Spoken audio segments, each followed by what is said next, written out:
ప్రభుత్వాన్ని విమర్శించలేదు. కానీ రేపు ఆగస్టు 30 లోపల 31,000 కోట్ల రూపాయలను ఏకకాలంలో రైతుకు 2 లక్షల రుణమాఫీ చేయాలనే లక్ష్యంతో పనిచేయడం జరుగుతుంది.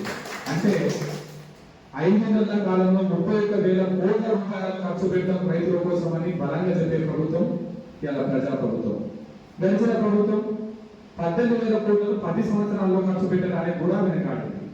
ఇలా రైతుల పట్ల చిత్తశుద్ధితోటి క్రమశిక్షణతోటి రైతు కళ్ళల్లో సంతోషమే మా ధ్యేయం అనే లక్ష్యంతో పనిచేస్తున్న ఈ ప్రభుత్వానికి ఒక చిన్న సూచన.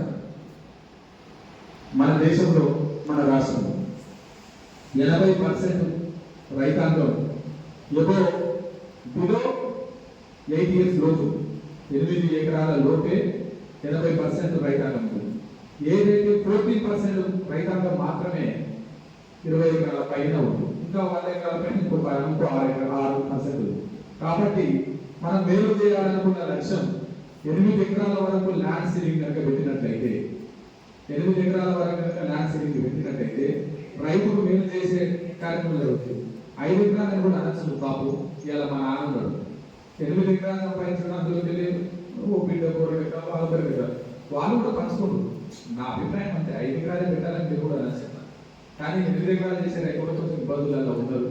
ఇంతకుముందు చెప్పినట్టు కొంత బ్యాక్వర్డ్ ఏరియాలో ఆదిలాబాద్ లేకపోతే ఇంకా వేరే ఏరియాలో చెన్నూరు ఎకరాలలో రైతు పండించే కాడ లేదు. అంత రాళ్ళు ఉంది.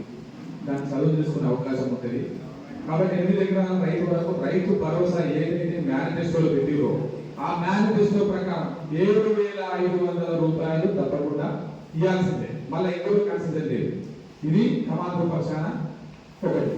రెండోది వచ్చేసి కేవలం ఐటీ ఉన్న వారికి ఇవ్వద్దు అంటారు. దీన్ని కూడా ఒప్పుకునే పరిస్థితి లేదు. ఎందుకంటే ఇలా ఎంత చిన్న సన్నకాల రైతైనా ఒక ఇల్లు కట్టుకుంటా అంటే బ్యాంకు లోన్ ఉండదు. బ్యాంకు లోన్ పోతే నీకు ఐటీ ఉందా అడుగుతుంది. ఐటీ కట్టిన ఐటీ ఉన్న ప్రతి రైతుకు మేము ఇవ్వము అంటే కూడా మనం రైతుకు మేలు చేసిన కాము. కంపల్సరీ ఐటీ కూడా పరిగణలో తీసుకోండి. కాకపోతే వారికి సంబంధించిన ఐటీ కూడా పరిగణలో తీసుకోండి. కాకపోతే వారి లావాదేవీ, వారి బ్యాంక్ ట్రాన్సాక్షన్స్, వారికి సంబంధించిన సిబిల్ ఎబిలిటీ, వారికి సంబంధించిన క్రైటీరియా, బిజినెస్ మేనా, కాంట్రాక్టరా, లేకపోతే ఏదైనా పెద్ద స్థాయికి సంబంధించిన వ్యవస్థ ఉండాల, వాళ్ళ బ్యాంక్ బ్యాలెన్స్, లేకపోతే వాళ్ళది ఆ నెట్వర్క్ సర్టిఫికెట్, వాటిని బేస్ చేసుకొని చేయాలి.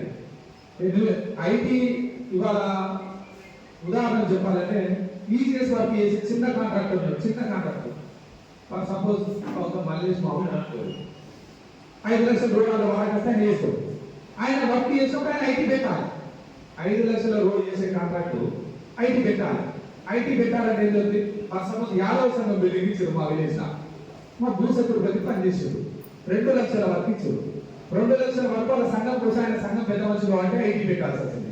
మరి ఆయన ముందు 2 ఎకరాలు నువ్వు ఐటీ మెయింటైన్ చేసినావు కదా, నీకు 2 ఎకరాలు రైతు బంధు ఇవ్వము అంటే, రైతు భరోసా ఇవ్వమంటే ఆయన సంఘం కోసమో కులం కోసమో ఐటీ పెట్టి మరి అది కూడా తప్పులు పడుతుంది. ప్రభుత్వం దీన్ని పరిగణలో తీసుకుంటే డిఓ గారిని తప్పకుండా ప్రభుత్వం దృష్టికి తీసుకెళ్తారని ఐటీని పరిగణలోకి తీసుకోకుండా నెట్వర్క్ సర్టిఫికెట్ లేకపోతే బ్యాంక్ లేదు అంటే సార్ దాన్ని బేస్ చేసుకుని చేయాల్సిందే కోరుతున్నాం.